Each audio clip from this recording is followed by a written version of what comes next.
बिस्मिल्लाहिर्रहमानिर्रहीम, अस्सलाम वालेकुम। मैं हूँ Jasmeen Manzoor and welcome to the show. नाजरीन, आज 12 रबीउल अव्वल का दिन जो है बड़े पुरजोश तरीके से पूरे मुल्क में मनाया गया और मनाया जा रहा है। आज आम तातील भी थी और इस सिलसिले में आज हम एक बहुत ही इम्पॉर्टेंट गेस्ट से बात करेंगे, बिकॉज वो बहुत दूर से आए थे इस कॉन्फ्रेंस को अटेंड करने। जो 2 दिन की कॉन्फ्रेंस हुई है, कल और आज, जाहिर सी बात है उस 2 डे कॉन्फ्रेंस थी और इसमें कल वजीर-ए-आज़म पाकिस्तान ने भी खिताब किया और ये जो कॉन्फ्रेंस थी, इसको जो खिताब जब उन्होंने किया तो उन्होंने अपने दिल की बहुत सारी बातें की ईमान के हवाले से, और उन्होंने उन शख्स का भी जिक्र किया जिनसे उनकी मुलाकात हुई और फिर कैसे वो उनके अंदर एक चेंज आया विद इन। और हर इंसान के अंदर एक प्रोसेस ऑफ एवोल्यूशन होता है कि वो वक्त के साथ साथ चेंज होता जाता है, डिफरेंट चीज़ें सीखता है, मुआशरे में रहने का तरीका सीखता है, अपनी आदात पे गौर करता है। और बहरहाल जो सबसे इम्पॉर्टेंट उनकी बात थी वो ये थी कि हमें जाहिर सी बात है, ये सारी दुनिया को पता है कि पहली फलाई रियासत जो थी वो मदीना की बनाई गई थी और उसका जो एक बाकायदा मैं ये कहूँगी वो किन पिलर्स पर, ये किन पिलर्स पर उसका फोकस किया गया था और किस तरह वहाँ से फिर इस्लाम जो है पूरी दुनिया में फैला और फैलाया गया और बहुत सारे जो पैगाम लेके गए वो फिर बहुत दूर दूर तक इस पैगाम को उन्होंने पहुंचाया। और उनका तरीक़ेकार क्या था, आज हम उन्हें सूफ़ी इस्लाम भी कहते हैं, पोइट्री के ज़रिए पहुंचाया गया, अपने कैरेक्टर के ज़रिए पहुंचाया गया। बहुत सारे आप देखते हैं मुल्क में उर्स भी होते हैं, उसके अलावा इस खित्ते में बहुत बड़े बड़े उर्स होते हैं, बहुत बड़े बड़े स्कॉलर्स जो हैं वो कुछ हमारे दरमियान हैं और कुछ हमारे दरमियान नहीं हैं, लेकिन उनके भी उर्स मनाए जाते हैं। बात सारी ये है कि आज एक मुश्किल वक्त से दुनिया में इस्लाम का जो एक मैं ये कहूँगी जाविया है वो पेश भी किया जा रहा है और पूरी उम्मा एक मुश्किल वक्त से गुजर भी रही है। ये एक हकीकत है, क्योंकि इस्लाम को एक ऐसे लफ्ज़ से जोड़ दिया गया है जो लफ्ज़ इस्लाम के साथ उसका कोई ताल्लुक नहीं है, यानी कि दहशतगर्दी।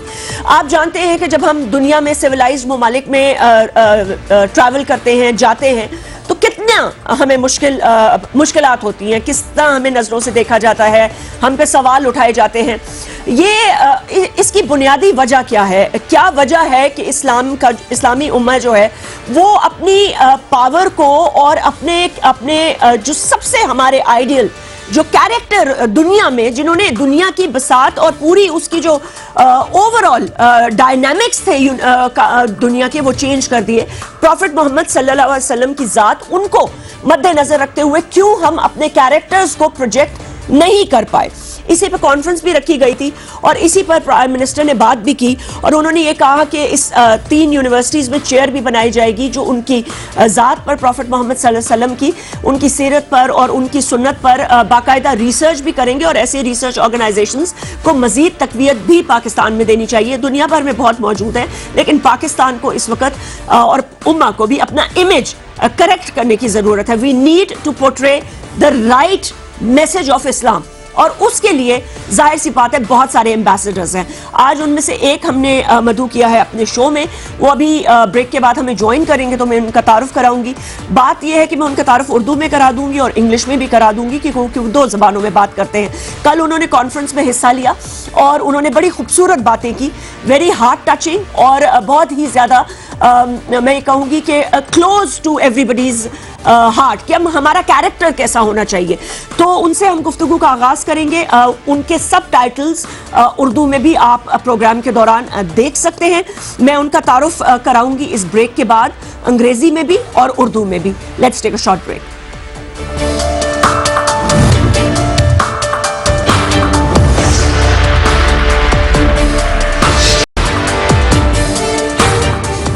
वेलकम बैक नाजरीन, और सबसे पहले मैं उनका तारुफ करा देती हूँ। अंग्रेजी में मैं पहले उनका तारुफ कराऊंगी, वो हमें ज्वाइन कर चुके हैं और फिर मैं उनके इंटेलेक्ट के बारे में आपको उर्दू में भी बताऊंगी। इस वक्त हमें ज्वाइन किया है डॉक्टर Syed Ammar Nakshawani साहब ने. He is an Islamic scholar and author. In 2014, he was included in the list of the 500 most influential Muslims in the Preachers and Spiritual Guides section. Syed Ammar Nakshawani also served as a visiting scholar of Islamic studies and performed advanced research and academic analysis. His papers have also been published, and his sermons and lectures are also being published. He has also served as an inaugural chair at the Imam Ali Chair in the Shia Studies at the Harvard Seminary, and also he is an associate of the Iran project at Harvard Kennedy School of Belfer Center for Science and International Affairs. His focus is on political as well as conflict and peace building in the Middle East. Thank you so much, Dr. Ammar, for joining us today on my show. It's really a pleasure to have you with me. Thank you so much. It's my pleasure to be here and to be in Pakistan. It's a huge honor to have received the invite from the Prime Minister, and hopefully the first of many times in which such initiatives can continue. Yes, that's true. So let's begin from this point that you raised, that the Prime Minister's initiative. What kind of a difference will this make internationally, nationally, especially because now in this particular conference we had guests from abroad. We had intellectuals and scholars renowned like yourself attending the conference. So what kind of difference does this make to Islam, to the Muslims, to us as Pakistanis? I think the title of the conference gives an indication of the vision of the Prime Minister. When the title of the conference is A Mercy to the Worlds, he tried to underline the importance of all of us interacting with mercy. As I mentioned in my own speech yesterday, that I feel that the world at the moment is yearning for mercy between humanity at large. And I think generally in Pakistani society and in the world today, with the amount of oppression, the amount of atrocities, the amount of wars that we've seen in the last 15, 20 years, there's a need for a merciful outlook. And I think there's no better example, as was highlighted yesterday, than the Prophet Muhammad, peace be upon him, and his family. And that was the aim of the conference yesterday, to show us that the person who we all revere on many occasions displayed great amounts of mercy, not only to friends but foes, those people who had ridiculed him at the beginning of his prophetic message. Later on he kept his heart soft for them. And I think that type of wording, the need for more peace, love and mercy, has continuously been heard in the messages of the Prime Minister. So hopefully those messages can continue to spread in our daily activities with one another, that rather than always looking to backstab one another or destroy each other's reputation, we seek to actually try and make 70 excuses for one another's behaviors. That's true. So obviously now yes, I did hear you speak, and you also highlighted this point, and I think the time has come to really look within ourselves and also portray, and if we want to follow the sunnah, the character, and the Prime Minister also said that one of the only ideal personalities to follow would be the Prophet Muhammad sallallahu alaihi wasallam. So the fact is that I just want to ask you, today's youth and maybe the newer generation was quite strayed away from this, because today everybody thinks that Islam and Muslims is connected to terrorism. Though when you read about the Prophet sallallahu alaihi wasallam and his biographies and his character and how he lived, and it's actually totally opposite to what we are being projected as. I think you're absolutely right. There is a need for us to return and try and build our relationship with the Prophet, because in turn you build your relationship with God. But the beautiful thing about the life of the Prophet Muhammad, peace be upon him, and his family is it's multi-dimensional. There is a spiritual element to his life, there's a social element to his life, there's meeting the physical and the material needs of the human being. So if you look at his life, each and every one of us can relate to his life in a different way. If you're looking, for example, at the physical element, which I think is very much neglected, he kept on stressing that teach your youth horse riding, teach them swimming, teach them archery. There was a yearning to look after our physical bodies. There is no harm in whatsoever in a person, for example, being a member of their local gym, looking after the food that they eat, looking after their bodies, for the body is an amana from Allah subhanahu wa ta'ala, from God. Then you have the social dimension, for those who are speaking out for the homeless, for the poor, for the widows, for the needy. Nobody spoke out like he did. And I think that while there are many youth in Pakistan who are doing great social work, I think they can easily relate to the Holy Prophet on that level. Many people try to relate to other modern figures, and there's no harm relating to modern philanthropic figures who have done great social work, but it's all there within the Quran, the terms such as sadaqah and zakat and khums and so on, which sought to meet the social needs of the society of our time. But there's also one important aspect of his life, and that's the spiritual aspect, which in a world today where everything is reduced to a material element, I think you still find, however much the human being tries to reduce everything to the material and the empirical, there is still a yearning for the spiritual world. There are people moving towards the studies of Buddha and Buddhism. There are those who want to learn more about yoga. There are those who are studying Scientology and Kabbalah. And those who are studying these areas highlight to you that the human being realizes there's something more than the physical. And when you look at the life of the Prophet Muhammad, peace be upon his family, his origin is the spiritual origin. There's this periods of hibernation and meditation that are fundamental in his busy Meccan life, that he requires solitude at certain times. And maybe we need to take a leaf out of that book, because living in the world that we live in today, 9 to 5, 9 to 5, 9 to 5, have no time for family, have no time for friends, have no time for reflection or contemplation.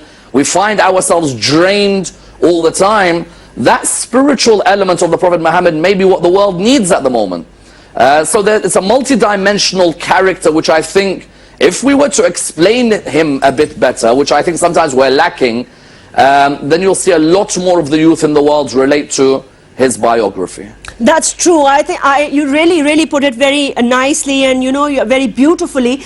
How you described the different dimensions of his character, peace be upon him.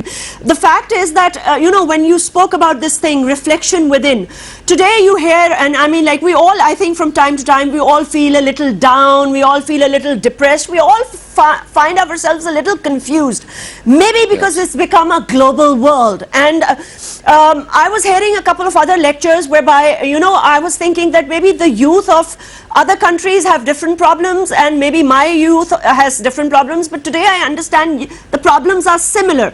So the fact is that reflection within, like the meditation, like you said, the spiritual awakening. Let me ask you a personal question, if you don't mind. How did you move towards this? What was that point in your life, or what was it that you wanted to study and become a scholar of this level? Well, before I just go into the personal side of my own life, I just want to stress to the youth who are going through difficult times that even the Prophet Muhammad went through difficult times. True. And even feeling down is not a negative in Islamic thought. In Surah Yasin, which is like the heart of the Quran, as we all know the title, God tells him, don't let their words grieve you. In my opinion, one of the most fascinating verses in the Holy Quran is this one. Even the Prophet Muhammad went through times where, peace be upon him, and his family was attacked, was ridiculed, people were making campaigns against him, and the Quran said, فَلَا يَحْزُنْكَ قَوْلَهُمْ, don't let their words grieve you. So I think we have to always provide positive energy, that even God was telling him that don't worry, I've got your back, don't feel too down, you'll see a day when Mecca and Medina is both yours. In terms of myself, I just felt that, growing up in London, if you were from, for example, an Arabic background like I am, all the lectures in the mosques were in Arabic. And if you were from a Pakistani background, for example, all the lectures were in Urdu. And everybody was catering to their mother tongue, which isn't a problem, but we're all living in London. And nobody's catering to that generation in the English language.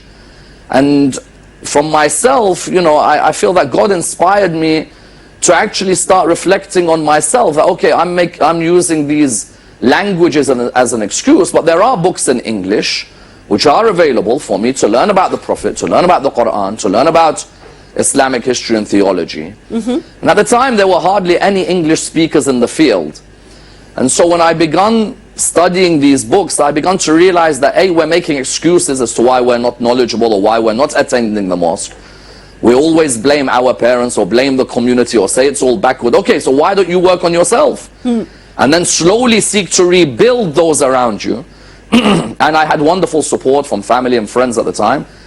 And if you had told me, what's it now, nearly 18 years ago, that giving lectures in English on Islam would be something worldwide and something so much followed, I wouldn't have believed it, because the main languages always for the religion were always Arabic or Urdu or Farsi or Turkish. English as such was never a language in which you would talk about this religion. But I suppose God is the best of planners. No doubt. And opened all the doors for me to be able to talk about the religion in English. And I'm ever so grateful for all these chances. So, Dr. Ammar, tell us what exactly, I mean, like, how do you plan your tours, and where exactly, I mean, you visited Pakistan before, because I was reading about you and I heard that you were in Karachi some time back. Is that correct? Yes, I had the honor of visiting Karachi. I had lectures in Karachi. Yeah, that's true. It was in the defense area, and it was a wonderful experience. I met many wonderful people, and I found something very unique in Pakistan, which you will not find in the Middle East. And that is this profound love of all the schools in Islam for the Prophet Muhammad and his family. True. It's unique. The overlap is phenomenal. When it comes to looking at the Prophet and his family, you'll find you don't need to know the sect the person comes from. They have an admiration.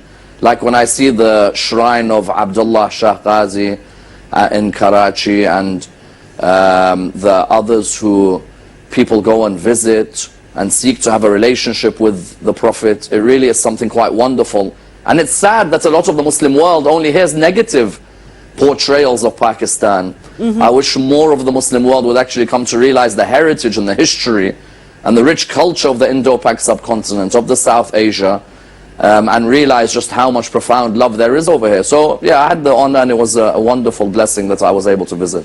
One of the things that is always sort of, it's been on my mind for a very, very long time, and I keep on thinking about it. We all travel abroad, and you know, I mean, like we get a chance, and thanks to Allah subhanahu wa ta'ala that He gives us an opportunity to visit different countries, go abroad, look at their cultures, the way they live.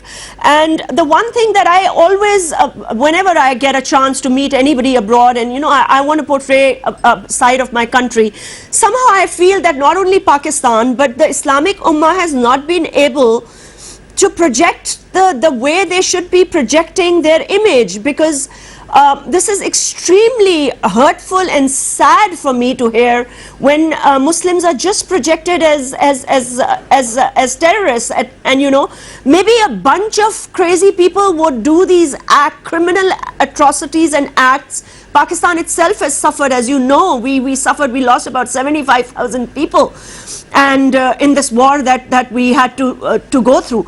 But yet somehow this tag, how do we remove it? What do we need to do as a community? I think the Prime Minister hit the nail on the head yesterday when he said there's a need, and there was a need and continues to be a need for a push for education amongst ourselves.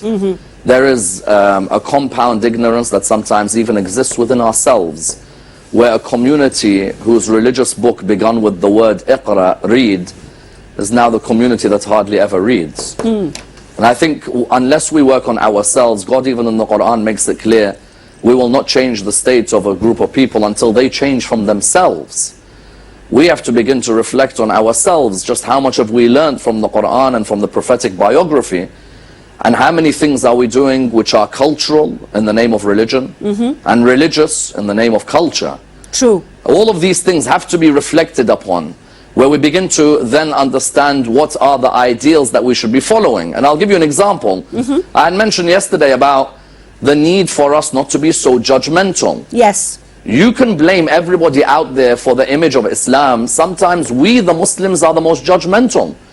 We're judgmental over how others are all doomed to hell except us. How we're the only chosen people of God, and everybody else who doesn't agree with us is going to be punished. That is not the teachings of the Prophet, peace be upon him, and his family. And if that arrogance permeates within our society, then of course there's going to be people out there who are going to have a hate for us or a stigma against us. When the Quran is telling us seek interfaith dialogue, bring people of other faiths together to you. There is no compulsion in religion. Whoever wants to believe, let them believe. And whoever wants to disbelieve, let them disbelieve. And then they see us in our Muslim countries ready to kill or burn or humiliate anyone who doesn't believe in what we believe. Then how can I blame them for having doubts about my religion? True. Therefore, even within our own states, I don't care which state it is, we need to begin to reflect, are we truly following the prophetic ideal? Or have we ourselves made the prophetic message become one which seemingly is extreme? That's true. That is exactly. I mean, I think you've just nailed it. We all need to. And I also heard you speak. In fact, I got one of your quotes, and this really touched my heart. You were talking about one that Hazrat Ali Raziyallahu Ta'ala Anha said that you were my brother in faith or my brother in humanity. Is that correct? Yes, people are of two types. Yeah. Imam Ali said. Yes. Yeah, they are either my brothers in faith or equals in humanity. And I think in the United Nations that, they put that up as one of the greatest quotes ever said in terms of governance. And if every Muslim country actually applied that quote, then it'll be a different world. People are my brothers in faith if they're saying that they believe in La ilaha illallah and Muhammadan Rasulullah. And if they don't, they're my equals in humanity. I shouldn't be going out there looking to lynch them and burn them and kill them. That's true. This thing that the lynching, the killing, the self-righteousness, why don't we stress, even the scholars and the mosques and everybody, I think, should get together, and we should stress upon, like this conference's theme was mercy. And when we talk about God, the thing that Allah subhanahu wa ta'ala, when we think of him, he's all forgiving, all merciful. So mercy starts from him. And then when we talk about the sunnah of Prophet Muhammad sallallahu alaihi wasallam, when we read about his life and when we think about him, then we also, the only thing that comes in our minds is mercy. So how do we project and promote this merciful message? What do we need to do? We need to start from within ourselves, but how do we promote it? Well, I think conferences like the conference at the Jinnah Convention Center, that is the way to promote it. Have more of these conferences, bring all the schools together of Islam and of those outside of Islam, get the scholars together and begin to readdress how we can build a more peaceful society. That's true. So awareness is the key to success. I'm going to take a short break and then we're going to talk about this subject, awareness. How do we raise this awareness? It all begins with education. Where do we stand in terms of education today, right after this break?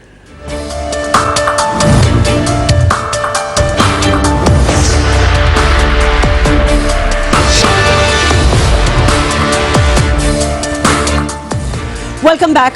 Dr. Ammar, I wanted to ask you this in terms of education. There are two kinds of education, obviously. There's the Quranic education that we all need, and obviously that is the book that we should be living by. And then we have another kind of education, which is the worldly education. The fact of the matter is that I personally feel that a radical thinking, or probably, like you said, that some people who would probably take the book and not use it or not give the right and proper kind of information that exists within for peace.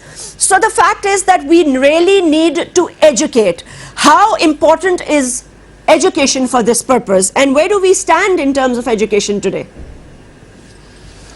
Well, I think that's why the Holy Prophet, peace be upon him and his family, kept stressing, seek knowledge from the cradle to the grave.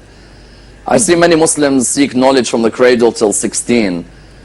And then after 16, after they've been forced by their parents to go to madrasa, for example, or to go to their local Quran school, then after that, which is the most frantic period, where you're interacting with so many different people, where you're seeing the trials of life, it seems the education system suddenly stops there. When the Holy Prophet, peace be upon him and his family, first said, seek knowledge from the cradle to the grave, the idea was that even us as prophets never stop yearning to learn. Because what we're seeking to move from is the world of knowledge to the world of wisdom. There are many with ilm and a few with hikmah. Yes. And there are many scholars out there even. They are so knowledgeable, But what we all should be seeking is not knowledge but wisdom. Wisdom is fundamental. How do I deal with people? How do I interact with people of the same belief as mine and of different beliefs to me? And there are many of these traditions which even indicate that you may have to travel to gain that wisdom. And I think that's also fundamental. Going out to pastures new. Traveling in the Quran, you see God mentioning Siru fil ard. Go out there, go travel, go see the heritage of other nations. Don't arrogantly view yourselves as the only ones who God created. True. There are others out there who have the same heart as you, and sometimes even softer than yours. Appreciate their struggles. Come in dialogue, come in interfaith dialogue with them. And the way forward, I think, for all of us is this inter and intra-faith dialogue. Interfaith, meaning that I can sit down with a member of the Christian community, a member of the Sikh community, a member of the other faiths that may be here in this country, and sit down and seek to interact, to understand what is it that they believe and what is it that I believe. Then intra-faith is when I sit with other sects of Muslims in this country.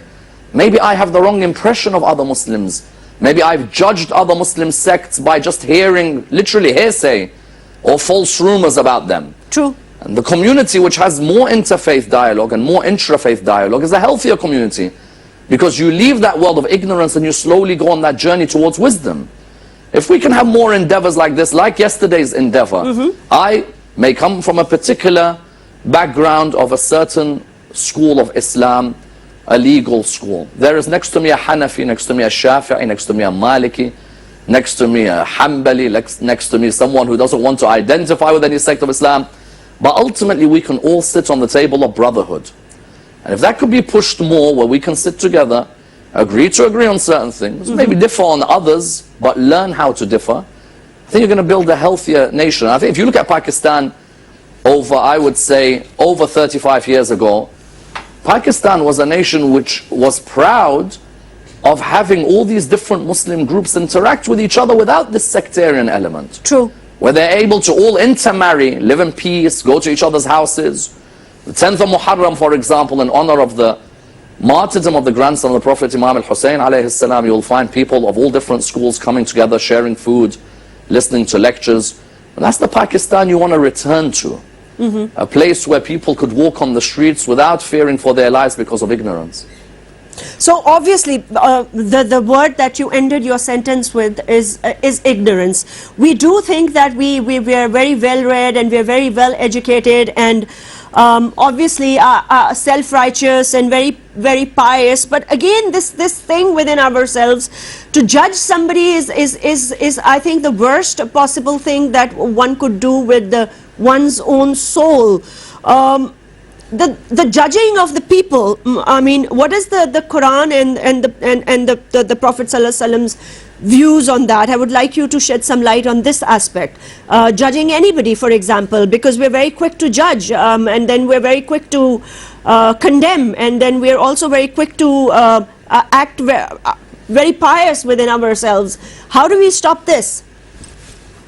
Firstly, there's only one ultimate judge, and that's Allah subhanahu wa ta'ala. I think if we left the judging to Allah subhanahu wa ta'ala, we'll also live more peaceful lives. Subhanallah. On the second level, I think if you're looking at the Quran, there are 6 verses which I think if a person can live by them, you live a healthy life as a human being, forget as a Muslim. And they are between chapter 49 verse 6 and chapter 49 verse 13. 6 to 13, 6, 7 verses there. You have a paradigm of morals within the Quran. And really the whole prophetic message begun with one line, إِنَّمَا بُعِثْتُ لِأُتَمِّمَ مَكَارِمَ الْأَخْلَاقِ. I've been sent on one mission, and that's to complete the mission of the prophets that have come before me, and that is to instill the most sublime morality. In those verses you'll find the first of them, what does it say? O you who believe, when an evil person comes to you with news, verify the news. Otherwise you may judge someone as being ignorant and then regret what you've done. Sadly, in the Muslim community today, when anyone comes to us with a piece of news or a rumor, instead of us verifying it, straight away we're like, did you hear about that? Did you see that? Did you know this person's like this? Without verifying that, who's this person who's told me this news?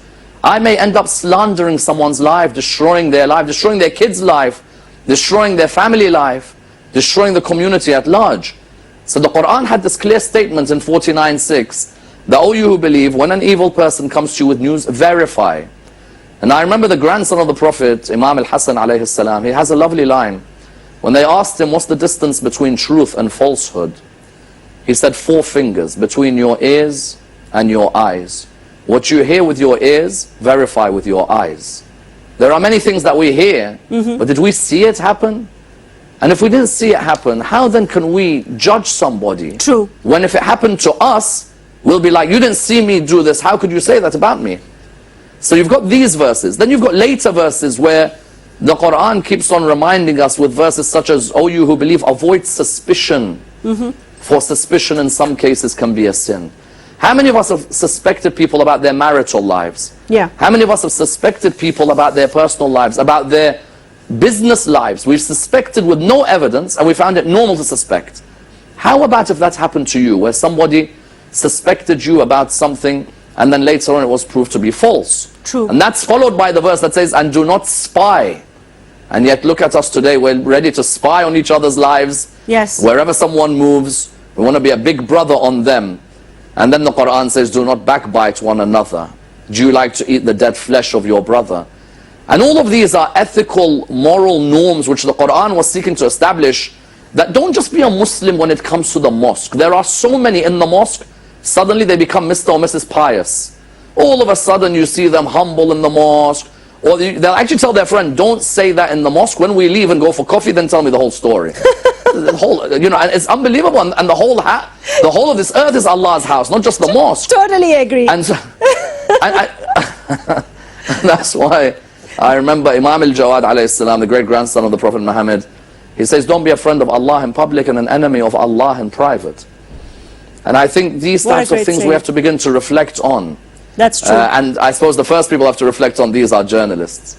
Not you, of course, but, you know, generally. Okay, Dr. Ammar, I know what you mean. You just said it. You said, but not me, right? No, not you at all. No, I've heard great things about you. Oh my God, thank you so much. And I am so impressed by your, well, I heard you speak, to be very frank, I heard you speak for the first time yesterday.